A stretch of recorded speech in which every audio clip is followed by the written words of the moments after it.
Sport authority of Gujarat રમતગમત યુવા અને સાંસ્કૃતિક પ્રવૃત્તિઓ વિભાગ ગુજરાત સરકાર અને જિલ્લા રમતગમત અધિકારી અને રમતગમત વિકાસ અધિકારી દ્વારા આયોજિત ખેલ મહાકુંભ 3.0 મોરવા હડફ તાલુકા કક્ષાના ખેલ મહાકુંભ રામપુર કરસનપુર મેદાનમાં આજરોજ બહેનોની કબડ્ડી સ્પર્ધામાં માનનીય ધારાસભ્ય શ્રીમતી નિમિષાબેન સુથાર સાહેબ પૂર્વ મંત્રી શ્રી રાજ્ય કક્ષા ગુજરાત રાજ્ય શ્રી રણજીતસિંહ ચૌહાણ પ્રમુખ શ્રી પંચમહાલ જિલ્લા આચાર્ય સંઘ જિલ્લા રમતગમત અધિકારી પંચમહાલ જિલ્લા રમતગમત વિકાસ અધિકારી પંચમહાલ શ્રી વિજયભાઈ પટેલ બક્ષીપંચ મોરચાના પ્રમુખ મોરવા તાલુકા પ્રાથમિક શિક્ષક અધિકારી સાહેબ મોરવા હડફ શ્રી ઉદયભાઈ બારિયા પ્રમુખ શ્રી તાલુકા પ્રાથમિક સંઘ મોરવા હડફ પેટ કેળવણી નિરીક્ષક શ્રી કલ્પેશભાઈ પટેલ શ્રી જીતેન્દ્ર બામણિયા અધ્યક્ષ શ્રી રાજય શૈક્ષિક સંઘ મોરવા શ્રી હસમુખભાઈ ડામોર મહામંત્રી શ્રી રા સંઘ મોરવા હડફ હાજર રહી બાળકોને યોગ્ય માર્ગદર્શન આપી માનનીય ધારાસભ્યશ્રીએ રમતોની શરૂઆત કરાવી. અંડર 14 પ્રથમ મોરવા બારિયા ફળિયું, બીજું સ્થાન જાગૃતિ હાઈસ્કૂલ. અંડર 17 પ્રથમ સ્થાન જાગૃતિ હાઈસ્કૂલ, બીજું સ્થાન મોડલ મોરવા સ્કૂલ. અંડર 19 પ્રથમ સ્થાન જાગૃતિ હાઈસ્કૂલ વિજેતા રહી હવે જિલ્લામાં પ્રતિનિધિત્વ કરશે. સમગ્ર કાર્યક્રમનું સંચાલન મોરવા હડફ તાલુકા ખેલ મહાકુંભ કન્વીનર શ્રી આર.સી. ચારેલ અને સહ કન્વીનર શ્રી બાબુભાઈ કલાસવા અને પંચ કાર્ય કરનાર મિત્રોના સાથે સહકારથી થયું. ધારાસભ્ય દ્વારા રણજીતસિંહ ચૌહાણ અને અન્ય મહાનુભાવો દ્વારા પણ રમતવીરોના નાસ્તા અને અન્ય સેવા માટે પ્રોત્સાહિત કર્યા.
અહીંયા લખી દો ડામોર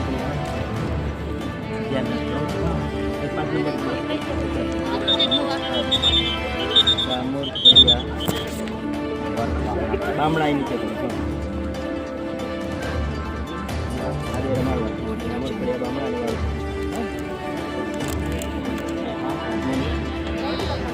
આપણે લોટમાં લઈ લેજો હવે ભાઈ નહીં આપણે આવીએ છીએ એન્ટ્રીમાં મેળ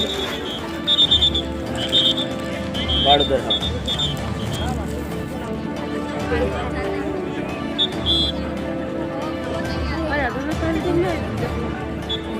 બીજી આવું